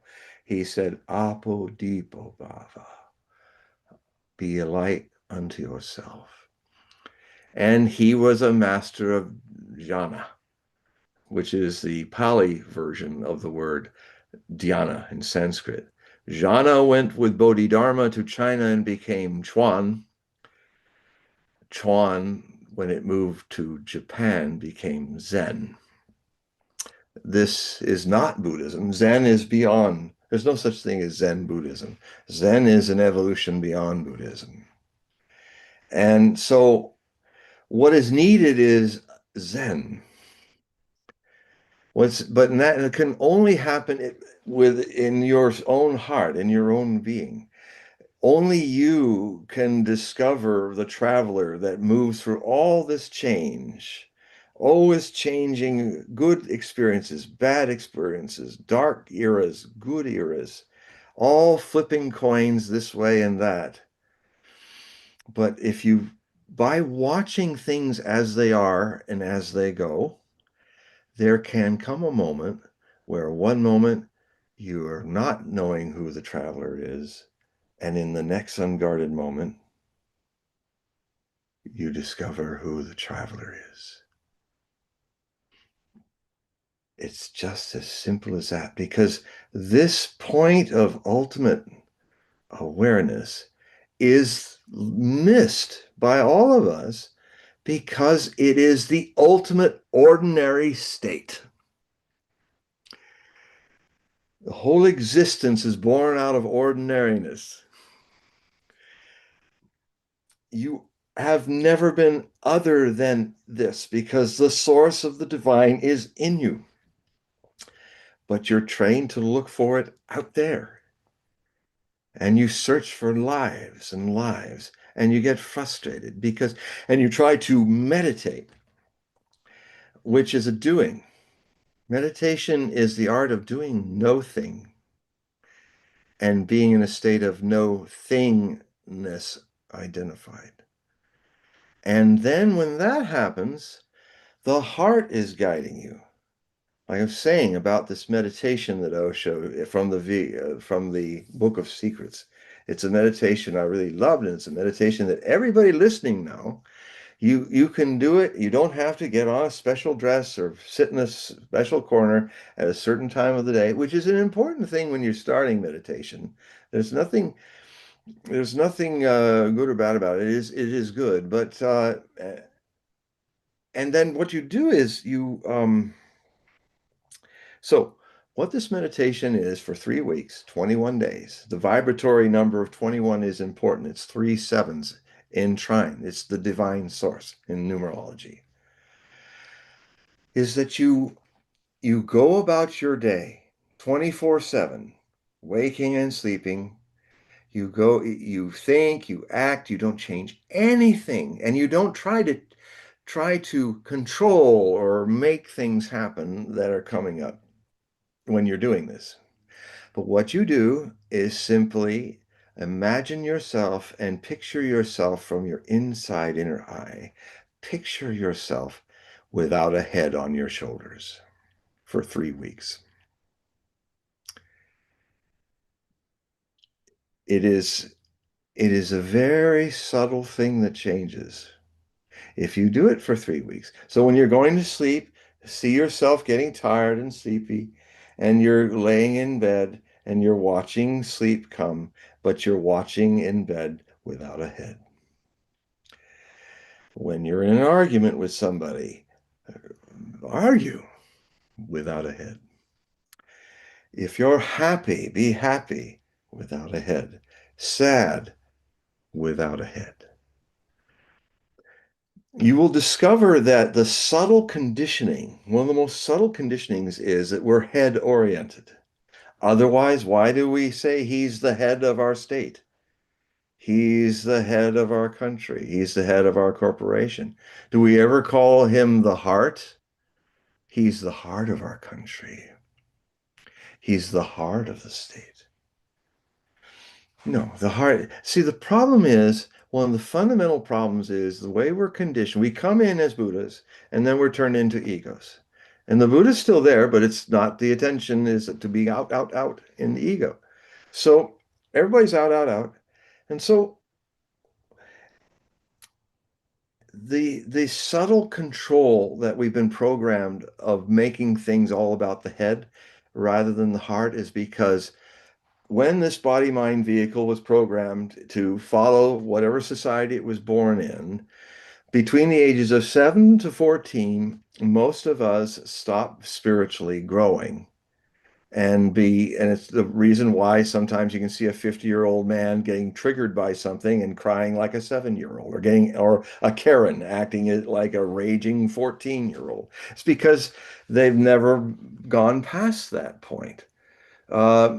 They can re-engage it, but the problem is that if the body-mind vehicle that we are in, and we're the sole driver, let's just call ourselves the witnessing source from the divine driving this vehicle. If we are driving it, the way into the body-mind vehicle for this, which is not a part of our body-mind vehicle, it's free of it. It's visiting. It's never born or dies. It's visiting in these mortal forms, is through the heart. So the heart is the doorway from the body-mind vehicle to the beyond. But what we're conditioned to do is put the head, the brake. Let's call the head the brake. And the heart is the wheel that helps the soul driver to drive. his body-mind vehicle until it gives up and breaks up. And then you get out of that vehicle and maybe you go into another vehicle or you get off the freeway of karma. Round and around it goes, the samsara. And so if you are if you are driving your vehicle thinking the wheel is the brake, your life is constantly like this. You're pushing a brake and going nowhere. And you get frustrated because everything's stopping and delayed and well, you're pressing the brake. When you do real dhyana, witnessing, you don't fight with this problem. You don't try to make it better or worse. You just watch how you try to make it better and worse. You just watch what it's doing and how it's going. And then you start seeing how it goes and does with others. And then what happens is when you only consciousness can see the movement of the transitory world. Animals don't animals don't think about past and future. They're in the moment, they're instinctive, and they live and they die. But the potential of consciousness in humans is such that there's only you would not know about change unless there was something in you that never changes. It's absolutely simple. There's no way to get around it. If you can see change, and you do, you see yourself getting, when I had a black beard, now I have a white beard. If you're an animal, you wouldn't know that. But if you're a potential sentient talking animal, human being, it's that that's the source. That's the thing to relax back into because consciousness does not live in time. It lives in eternal moment. It's not a thing of time and relativity. It can visit the world of time and relativity, and it can be lost in the time of relativity by all these other people when you're a child trying to say, no, you're not going to make it that way as an innocent, open being. You're going to have to get a name. You belong to this religion. You belong to this country. You belong to this language, and all of that. And if it were, and it wouldn't change if we had a more enlightened society. What would happen instead is that the thread is not lost in our teachers because all teachers all over the world do not draw out this Buddha that's come, this gift of existence that's come in every newborn baby. And what they're trying to do, and they're well-meaning, but they're unconscious of the fact what they're doing is not drawing out. Education means to draw out. It doesn't mean to dump all your bunk on some kid. You mean well, but you're just turning a kid into another, not a Buddha, but another guy that gets slaughtered in a war. Another, not a beautiful Buddha woman, but some woman that would be exploited. And all of, just as, there's so many more things I could say there with both sexes' identities. But so because the silence is an aspect of our eternal being, the more, and the one thing that I'm saying that this world can, what does this phenomenal changing world does? What can it be as a tool for us to rediscover our lost innocence? Is to simply witness it. Don't evaluate. Just let things come and go. The people who simply witness without evaluating, as Krishnamurti once said, that's one of the greatest levels of intelligence and wisdom there is in us. Don't see the values, just watch. And then what happens is there comes a moment, it happened to me. There comes a moment where you haven't earned it. You've just been an observer of the motion, like a mirror, perfectly reflecting everything that's passing by it without judgments for or against. And it goes deeper, all your thoughts and your feelings and your fears and all, just watch them perfectly reflected without thought or feeling. And then there comes a moment where you become aware that you are that mirror. You become aware of the traveler that never changes because it does not move. It's always young, always fresh, always forever, and always just now. And very ordinary. So some of your questions have been great, and I could have gone through untangling the Gordian knot of even good ideas, but I speak from my own spiritual experience. That's the only way I can speak with some authority is what I've understood. And all I can say is that dhyana, what's incorrectly called meditation, which gets everybody to think it's about contemplation. It's not. It's about witnessing, not contemplating the mind, contemplating the foolish mind that's contemplating, witnessing that, a step deeper and then deeper. And so meditation in this regard, dhyana meditation is not a religion. If it is just a way to be more aware of your surroundings inside and out.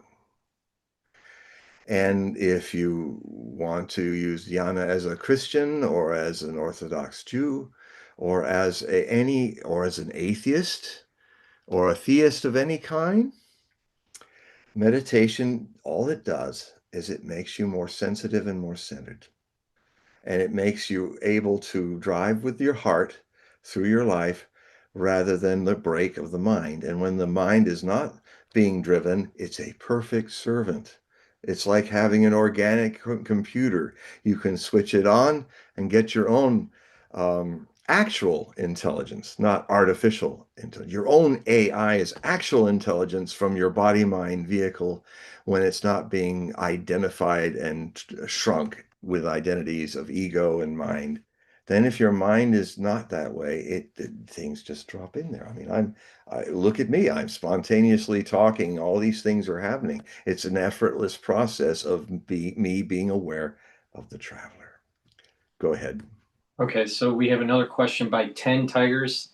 10 Tigers. Hello, 10 Tigers. Yeah. So he's questioning, with all that is going on in the world today, are we just seeing a reawakening of the archetype wanton, which I believe is Odin? Well, yeah, Woden. Odin. Probably Woden or Wotan in German and Odin in Norse. All right. Yeah. So what do you think? Do you think there's a reawakening of Odin? Well, certainly Ragnarok is happening, as I was saying, which is the apocalypse of the Norse Eddas. And yeah, all my roots are, all my Slavic roots are White Russians for Sweden, Swedish Vikings for my Ukrainian and White Russian side and Russian side, and for my English mother's side, Yarvik, Yorkshire, I have Dane Vikings, and for my name, Hogue, which is a mixture of Norwegian Viking name for hill, Hogue, in Normandy because of the Normans.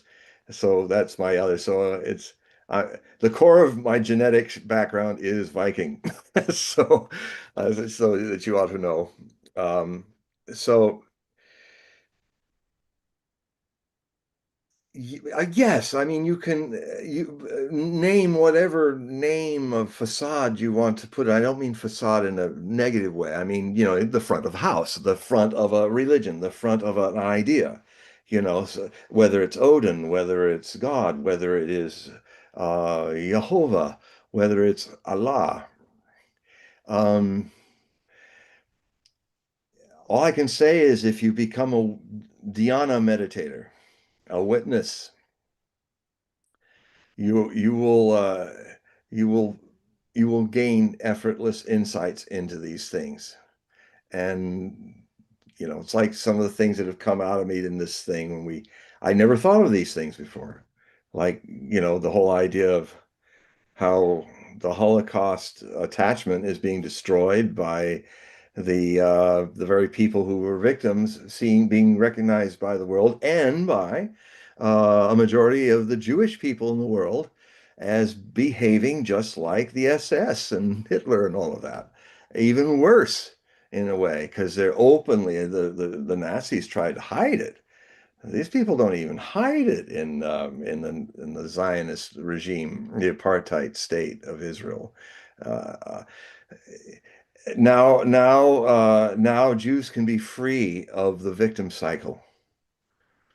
Now, because of the damage that Zionist Jews have done to be actually doing what Nazis did, has the good side of that is it's taken away the perpetuation habit of using this as a complaint against everybody else in the world, used by some people to actually, in a subtle way, say, we're higher than you because we didn't do this to everybody. You did it to us, and you're all subhuman. Well, now all the people, and 83% of the people that live in Israel right now are all for it. So it's not all ages. It is shocking to see how everybody who's in Israel right now, most everybody, except for a handful of people, like some of my contacts at Haaretz and all that, is people I read. I don't know them, but I read them. I also read the other papers of Israel. They are that subtle form of victim superiority against the victimizer. That's going to be the biggest casualty, is going to be that. No, now the Jewish people and Judaism needs to move forward and move on and evolve and follow its path and not be stuck in this whole victimizer thing for political gain and for shaming people, for using it as a trope to not face criticism of others. Just why? Oh, you're anti-Semite. That doesn't hurt the person you're throwing that on. That hurts you. You who use those tropes. You may not know it. That's your pack of cigarettes a day. That is your pack of cigarettes. Let me just add to that. They keep on stating it so many times in the media, and it's losing its quote punch. All right. Yeah. And what you layer in the amount of taxpayer dollars from the United States that literally is funding Israel, and then to add insult to injury, that if they're saying that there is an existential threat, let's just be right in the middle of the road, not have an opinion either way, Right. but just in the middle of the road. And if Israel's saying they're an existential threat with Hamas and Gaza, all right, then why don't they follow the Talmud? And it states that if you're a scholar, it is your duty, if it's an existential threat, to serve in the military, not to hide. And so I have a problem with my American tax-paying dollars to go to Israel only for some Talmudic scholar to hide if it is an existential threat. Yeah. So it's either existential threat or it's not. Which one is it? And if it's not an existential threat, why do you need my taxpayer dollars? Exactly. And why Mr. and Mrs. America is your tax money, has, with all the U.S. bombs and U.S. jets and U.S. THAAD missiles and all that U.S. stuff, we have armed. That's like, oh, Hitler's committing a Holocaust. Hey, why don't we finance him and get the job done? That's what's going on now. America's karma is the blood of the Palestinian Semites is on our hands. So it's also to spread that curse. That's also what our government's doing. It's also how our government, our Senate and Congress and president are all compromised by Mossad and by money from AIPAC. The Americans do not have a government that is for them now.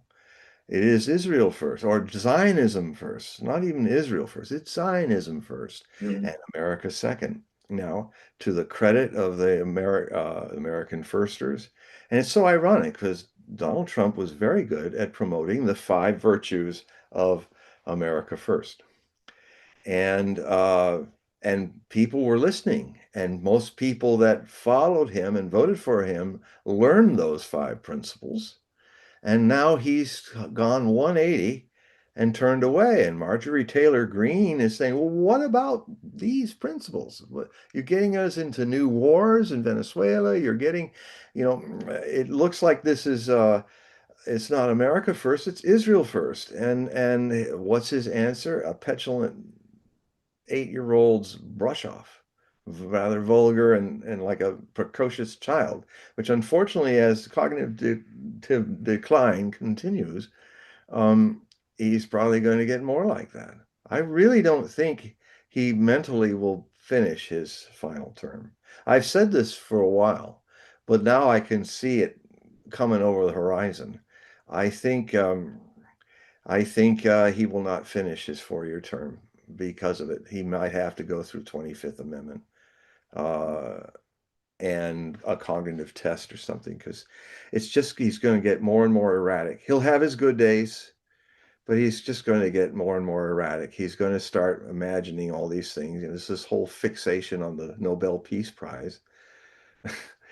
Biden was a slow decliner. Yeah, but Trump's not going to be. Yeah. We have a special comment. All right. So someone that's watching in the chat, it's Jesus Christ Lord. That's their handle. All right. And so okay. His statement, he's listening. Jesus. Okay. Okay. Jesus. Okay, Lord. What Jesus says is Jesus is the creator himself. Jesus is Genesis to Revelations. Now, I only have read the Old Testament. I've never read the New Testament. Yeah. I'm very sure that Jesus is not in the New Testament. I'm extremely sure that that word is not there. I'm sorry, folks. It's a simple question of etymology. And you don't take a Greek word that has its origins in Mesopotamia. The anointed one, Christos, means the anointed one. But if you go all the way back to the root Mesopotamian word, it means face smeared with semen. That's how they used to anoint people with the semen of life in the ancient Mesopotamian place. So, I mean, that's the origin of the word. So it's a very old word. Now, and Jesus, it's not Joshua. So if it's Joshua who is Lord, you might want to change that and see how it might maybe affect your life and open something that's been closed for 2,000 years. I'm almost into saying, well, why not? Just try it. All the Christians listening, just try it. In your prayers for the next 3 weeks, say it in Yeshua's name and see what happens. Just put Jesus and Christ aside, because these were clearly added and solidified, legalized by the Council of Nicaea. You want to hear something weird just to add to what you were saying? So let me just clarify. You said that Jesus's name is, in some cultures, could be defined as being spread. No, Christos. Christos? Christ. Oh, Christ. Okay, Christ. Now, in the Babylonian Talmud, it states that Jesus is being boiled in semen. Boiled? Boiled, yeah. What's the Babylonian? The Babylonian Talmud, there's two when they were writing the Talmud. Yes. Right? When they were codifying the oral law. Okay. Because of the destruction of the temple, they were afraid that the oral law would be lost. They wrote it down. There were two versions of the Talmud. One was the Jerusalem Talmud, and then the Babylonian Talmud. Babylonian captivity, yeah. Right. So the one that most people learn from is the Babylonian, because it's been the most edited in terms of, it went through its, first, second, third writings, then and then edited and condensed, and the debates between the rabbis. Yeah. So that's really the go-to Talmud version. But the Jerusalem Talmud was another sect of Jews that wasn't edited, and it's kind of like in a rough draft. And So were they contemporaries, or it was pre or post? they were about the same time periods. Okay, so they survived the destruction of the Yeah, temple, of the second temple. yeah. No, the first temple, sorry. Wait, Um, I'm not sure if the Talmud was written but between. but there's no Christ. Are you saying that there's some mention of Well, Christos and Christ no. But the point I'm making is that in the Babylonian thing? Jesus's Jewish name Yeah. is mentioned in the Babylonian Talmud, and it talks about him going against the orthodoxy. Wow. All right, and that he's boiled in semen. Oh, really? Yes. Well, they And know this the is part of the root. reason. They know the root. Well, exactly. That's the point I'm making. That's the point I'm making. Absolutely. And then you have all these I'm not going to use the word anti-Semitic, but anti-Jewish individuals that are misinterpreting what is being written in the Talmud, and they're not paying attention that there's a deep history line to this. Can you give me that verse in the Babylonian Talmud so that I can quote it? I'd have to. I mean, if you can find it in an email later, not Yeah. now, but Yeah. yeah, because that needs to be spoken because that's the etymological connection. Right. I mean, Right. smeared with semen, boiled with semen. It's it's what Christos from early Semitic Abrahamic times was then talking about after the shock. Now consider that the whole rethink and trying to get it down and get the codes right, because these are the survivors of the first temple being destroyed and the first destruction of Jerusalem by the Babylonians, and they're all captive. And in that period of the captivity, I think it obviously sounds that this is where they were trying to create something that could travel and be as a race of people who are cast out of their homeland, and how to preserve it. And so they worked very hard to get it right. And I was not aware of that. Boiled So there's scholars that are debating if he's being boiled in excrement or in semen. Okay. Well, I haven't read the this Talmud. I haven't read given the because unclean metaphor that, sexual semen and garbage, that sounds that might have been a bit of a judgment, because of the original sin.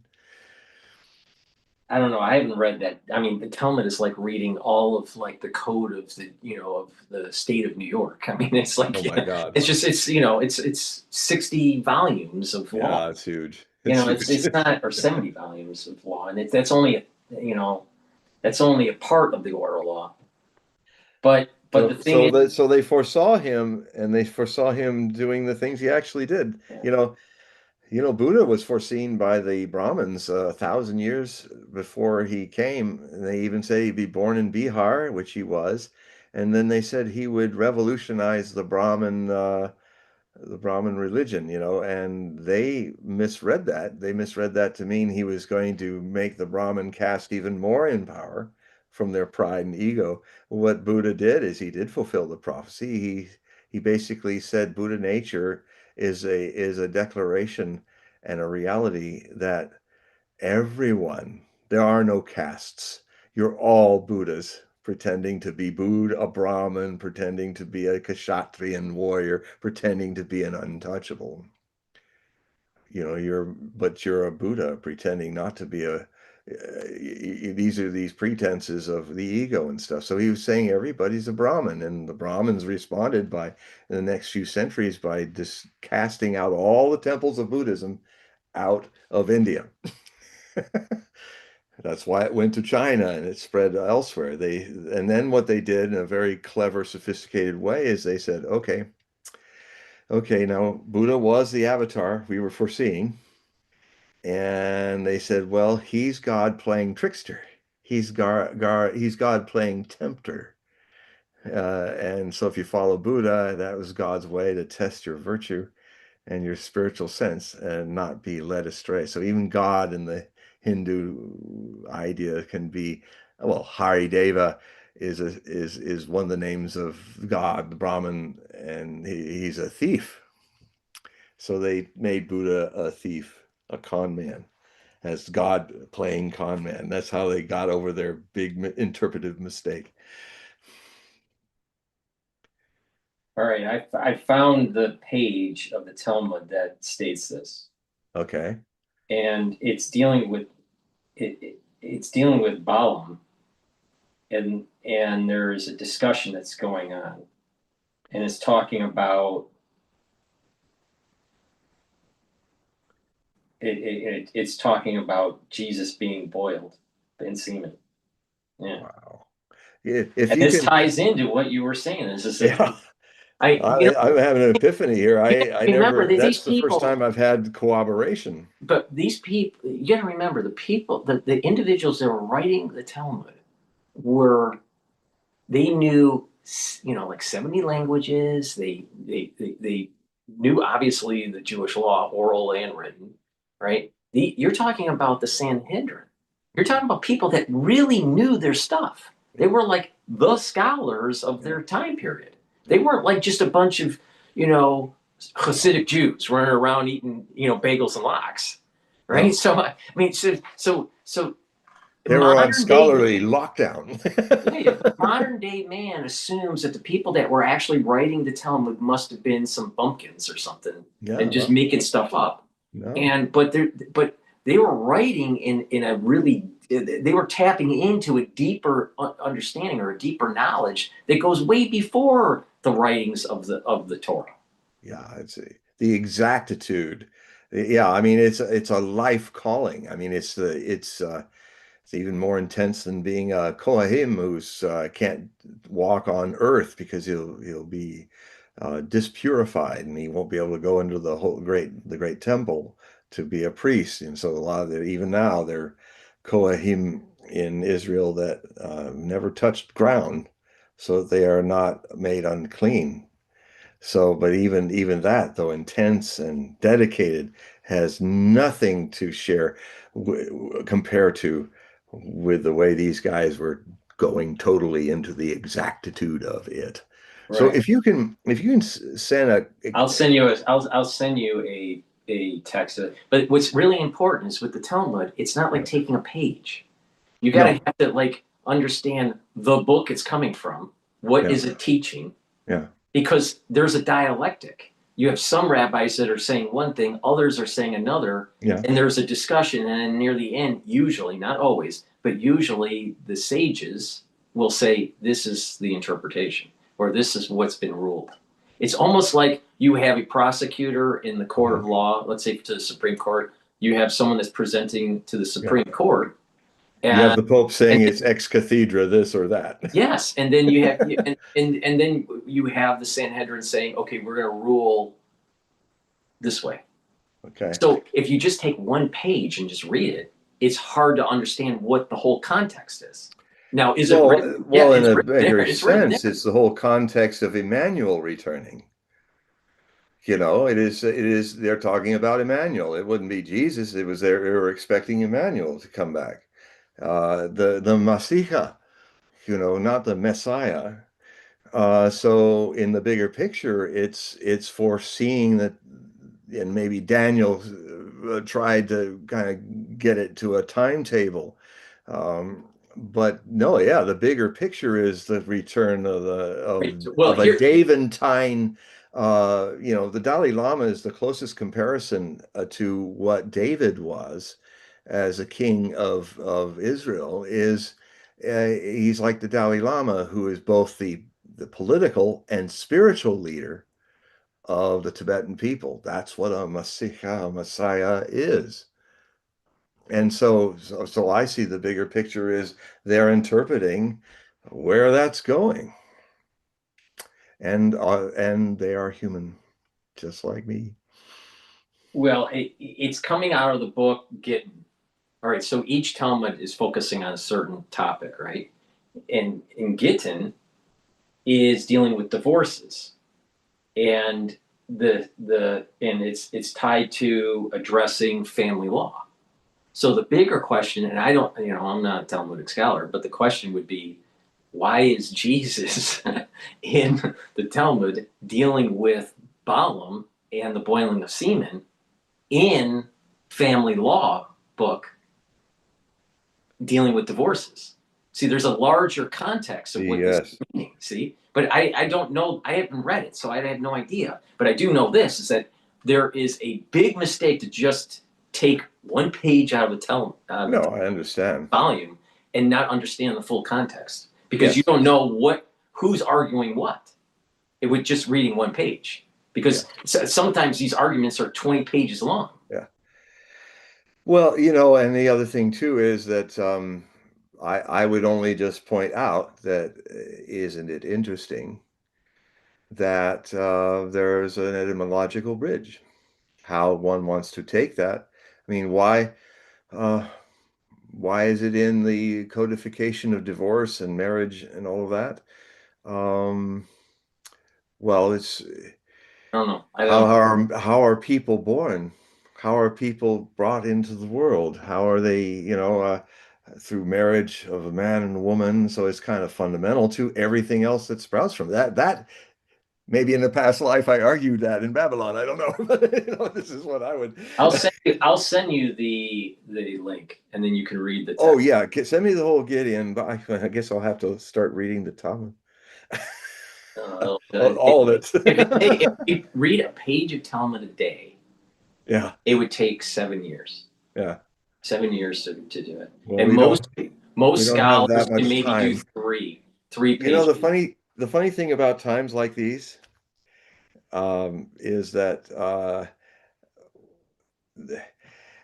as much as things are unraveling, because they must, because it's an old thing that's going to die and be born again as something new. We don't have the time. We have to kind of take a jump into whatever happens, whatever religious thing is ending and beginning. And so they had the time to write all that down in their Babylonian captivity. We're going to have to respond to our lives now in this ultimate life or death evolutionary jump the human race is going to go into. So I'll do my best. I'll try to read the Gittin.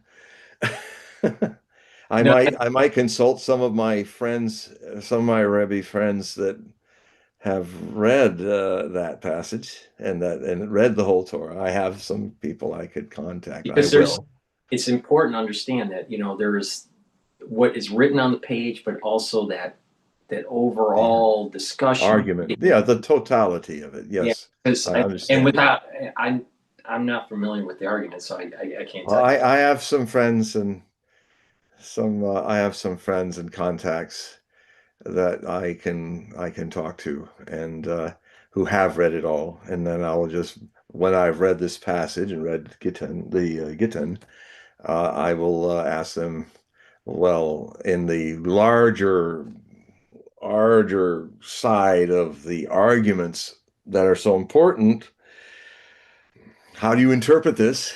You know, it's really the hardest job. You got it all laid down there, but it's like with the Supreme Court. How do you interpret the Constitution? Only in a much more elaborate situation. Right. So I get it. I'm on here in public, making sure that I'm not going to just run and say, "Look at this little piece. Look, I've got some boiled semen here." But the thing is this people have created whole podcasts about, you know, some of the negative things that are written in the Talmud about Christianity.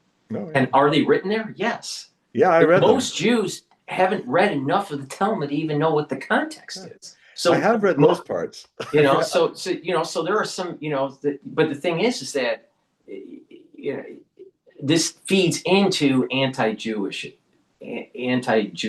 yes.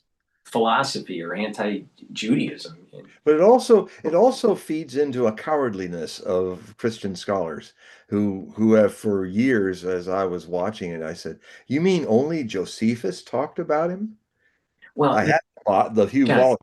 John, no, but I mean, you know, but you know, if I'm saying, well, you want to hear what people of those days thought about him, go read the Talmud. It's right. Not very nice, but I mean, talk about people talking. Isn't that going to prove that your Jesus was, your Essa was there? Because Not they were so every pissed off at him. not every Jew is a Talmudic scholar that could give you No. all the ins and outs. Yeah. But most Jews is built into the culture Mhm. to be learned and have read enough Yeah. to follow the commandments. Yeah. And it's not just read the Bible, but it's also doing, because there's 365, there's 613 commandments, positive and negative, Right. some that you can do now, some you would have to do during the temple times. But the thing is that it's part of the religion to learn. Jewish people are the people of the book. Yeah.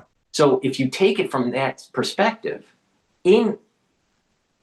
on average, there are the ones that are Jewish are more learned in the religion, more scholarly Mhm. than an average Christian. Oh yeah.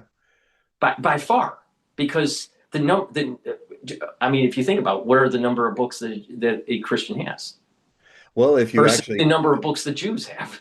well, And yeah, just I mean, look at it I from would be, those to be terms. fair to them, I would say, look, the pile of the accepted New Testament is about there, and after in the Council of Nicaea, it was like there, there's all kinds of books that were tossed out Yeah. that could have been. I mean, I wish Yeah, but somebody they don't had have a the Bible that Talmud. has them all. But they don't have the Talmud. Hmm? They don't have the Talmud. No, no, but I mean, even what Christians consider the right uh, scriptures, or it's even yeah, it's not the Talmud, but I mean, it's even smaller than if they had a chance to even look like a speck on the side of a Right. Talmud cover, Right. But what happens is you have these podcasters that will take one page or one sentence out of the Talmud, Yeah. expand on it, saying that all Jews are evil or whatever, That's so and simple. misinterpret what's actually being said. Yeah. And then but they'll pull up their New Testament and go, in Matthew in verse 7 he said this, and again taken out of context, and miss, if you do that, if you just take one piece of any holy book, Yeah. right? I'm sure that even in texts in Bhagavad Gita, the Yeah. Mahabharata, you got to the take it in a the context. Ramayana, the four books of the oldest books, the Rig Veda, of course. And Rig Veda might be larger than the Talmud, actually. Well, no, All I four mean, big I would say that probably,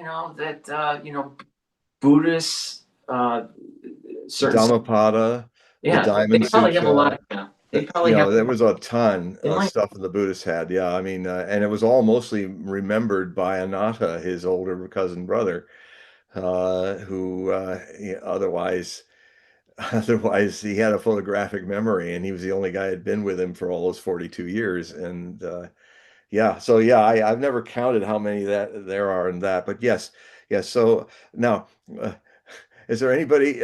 I hope we haven't bored you all with no, our no, little talk. no, we're doing good here. But let me ask another question before Yeah, because we're near the end of the show here. yeah. There was another question that was being asked by um, I mean, Luke I Diamond. enjoyed it. I loved what we were doing. Yeah. I wasn't bored. I mean, because it goes into a deep subject, and Oh, people are absolutely. emotionally charged. Great. All right. All right. This is dealing with astrology here. Ah, Part of the problem in Scorpio and Cancer sign, John, can enlighten us. Wait, I'm reading this wrong. Hold on. Part of the problem is Scorpio and Cancer sign. John can enlighten us all how to turn these signs into spiritual energy in a positive way, as he is Scorpio. You're Scorpio, right? yep. Which Double is Scorpio with an ultimate. Aries moon. I All right. got Mars all over the place. All right. So as he is Scorpio, which is ultimate 12th spirit. house, Sun and Ascendant. All right. So enlighten us about the signs. Well, first off, what is astrology? The fundamental idea is that a lot of people A lot of people, really good astrologers, literally think that just by knowing the signs and all and their potential aspects, that's enough. But I am not an astrologer. I use astrology though as, I mean, I will not call myself an astrologer. I am, but I'm also hydromatic. I'm also, theurgic. You know, I see astrology as a language, a divination language, a poetry, a subjective trigger for that which is the theurgic mystery. And it, I've studied almost every noted recorded seer from beginning of human history to the present. And I have noticed that people sometimes who have not the theurgic experience think that the language is more important than the thing that's reading it, than the mystery that's being triggered by it. And you can have something that's very elaborate that triggers you. You can be the Scottish Brahman seer. This guy was just a country bumpkin guy. He had a meteor rock with a polished black obsidian meteor rock, and he picked it up from a fallen meteor, and then all he'd do is look into the black obsidian and scry. He was a scryer, and it would trigger the oracular event. So if astrology triggers it, good. If waving your finger 3 times triggers it, good. If you have to dress up like Nostradamus and pull off all your street clothes, bathe yourself in a big dish with sanctified water, and then if it gets you in the mood by donning a white hooded robe with big sleeves, and then suddenly you've transformed yourself into a second century Roman necromancer. If you get turned on, if you turn on the mood by building a brass tripod, which you sit in like the Brighteon, who are a lot like the Oracle of Delphi, only they did not have a volcanic fissure to put their brass tripod over so that she could breathe in the ethylene and fumes and get into a state. So in Asia Minor, the Brighteon, the brass arms, the brass legs of the Brighteon, who are also divinators from Apollo, as with the others, they didn't have the fissure, so they would put a brisket on a stone floor, and they would put a bowl with sulfuric and highly fuming toxic kind of smells and he'd be over there smelling it. And then he would start to make his divination mantras, and he would then take his laurel branch and as his wand, at a certain point when the divination mantra was finished, he would dip it into the boiling water, the branch, and flash it on the hem of his robe and his naked foot. And the sting would create a wind-like process going through his white robes, which would terrify him. And then instant later, he would be in a divine ecstatic state. And then protected in the circle of protection with a triangle to the right, the entity would be in there and would speak. So that's, if you read my biography of Nostradamus, it's the first biography, full body biography ever written on Nostradamus. It's called Nostradamus, A Life and Myth. And I go deeply into the speculation of what kind of magic he did in his secret study. And you can get it at Amazon. Just type in John Hogue or Nostradamus, A Life and Myth. And you can get it as a paperback. You can get it as an ebook. Okay, so we're near the end, John, here. So individuals, the ones that are watching and the ones that will be watching the replay, please click the link that's in the description, and that will take you to John's website. So you can sign up for the periodical and also sign up for a reading. So John, if you could talk Yeah, about what that involves. yes, I mean I have I mean not only am on Amazon, you can find my books there. You can also find my books on Lulu, a more kind of higher quality trade paperback with beautiful covers and stuff because a lot of my books are in hardback or paperback as well as in that. So you can do that if you go type in John Hogue, Hogue, John, on Amazon and or click on one of the pages there to my author's page, and you'll see all the books that they're currently showing of my books. So that's one way you can learn more about my work and also help me continue it because I literally, my readership is what makes me able to do this by people who also join. You can also join my Hogue Prophecy Report. That, in fact, if you join now, you will get the one that I've just released on the 11th of November.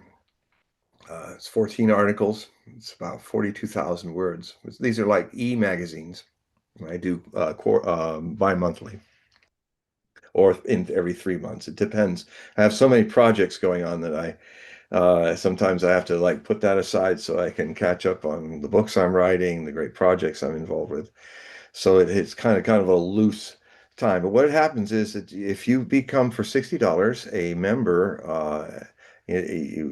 I have a link that goes through my website that goes to my PayPal page where you can sign up with your credit card or however way you want to pay it, and then I will see it on my PayPal, and then I will immediately send you with the email that you use to purchase, or another email if you want a different email than the one you use for purchasing.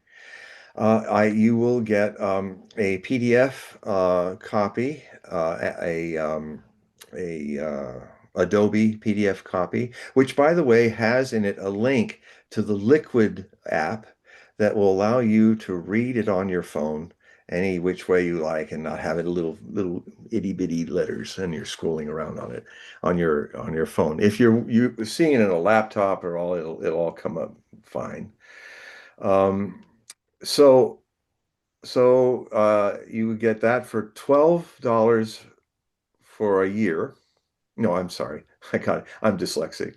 Uh, I meant 12 months for $60, which means $5 a month. And you can do it that way, or you can do it as an automatic payment. And then, it'll adjust every $5 or a little more. Or you will get these fully illustrated little zines, little e-magazines. So the other way too is that you can, if you want to do a one-on-one reading with me about your life or things where it's going, what's going on, then you will also find at the top of HogueProphecy.com. What you'll find is you go to HogueProphecy.com and you will see that's HogueProphecy.com. You will be taken to my website. It's going to be changed a few months into a phone friendly. So you might have to, if you want to read it clearly, you might have to look at it on your laptop or a larger iMac or something like that. But soon it's going to be also easy to read on your cell phone. About a month or two, we'll have that happen. Anyway, you will find free samples, free articles there, and then there'll be also a link where you can also join it there and have those choices. And also at the very top of the Hogue Prophecy page, you will see Get a Reading with John Hogue, and it has a link for an email address, and then you click on that, and you put Hogue Reading in the subject line. And then I will see that in all the emails I get. And then as soon as I see it, I will contact you and give you the current times for November and December for readings.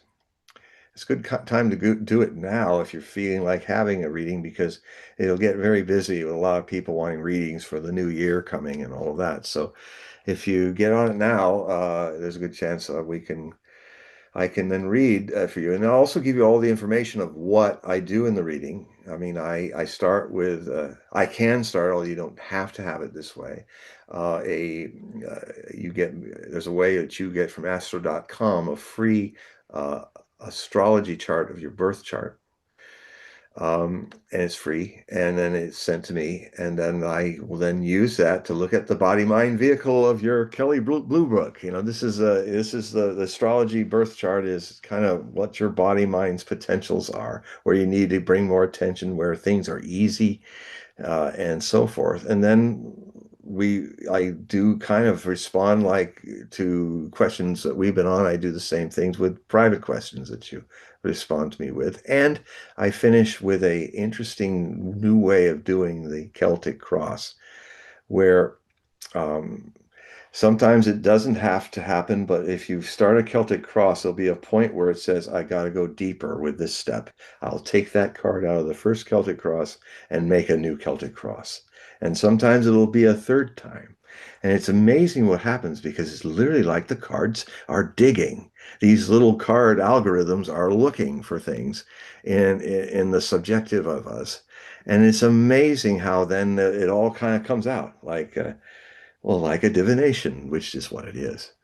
So yes, get in touch with me. I'll tell you how much it costs, and it's a fair amount. I keep it low because as a celebrity, I could charge, probably get away with $1,000, but I'd only be reading rich people, and I don't want to do that. I want to read people.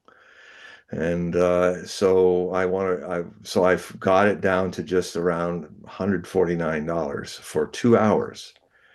I have a yes for that, because I want to reach people. I don't want to just reach the rich.